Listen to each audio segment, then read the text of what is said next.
Today we discuss the idea of civilization.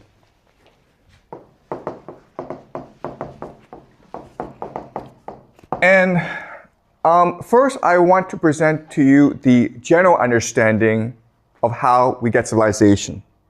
Then I will present to you an alternative. Okay? So the traditional understanding is the Marxist understanding. This is the idea proposed by Karl Marx, and it's the dominant idea.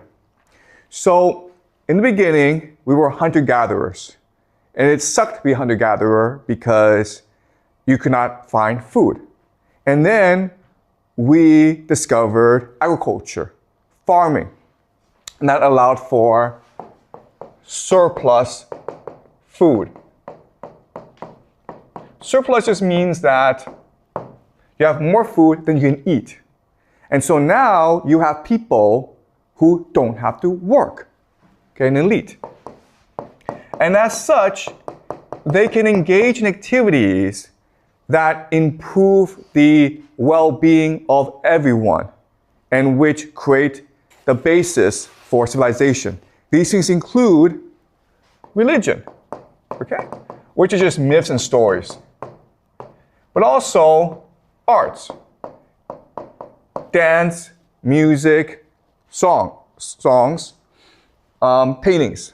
And then, of course, you have science and technology. And with these three things in place, now you can grow as a society. Okay? You can now build cities. Why? Because now you can have irrigation and farming. Okay? You can now direct the river flow so you can use more farmland. Okay? You can now have a hereditary elite.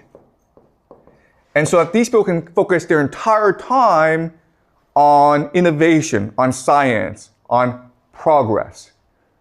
Okay? And then you have writing.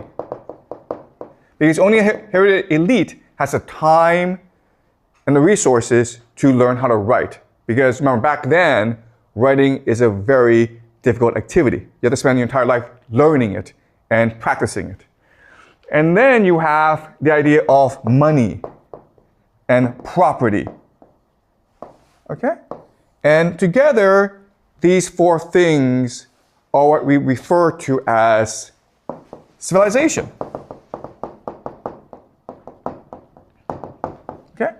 Now, there are good things that come from civilization, religion, arts, and science, but there are also bad things as well, which include war, slavery, and debt.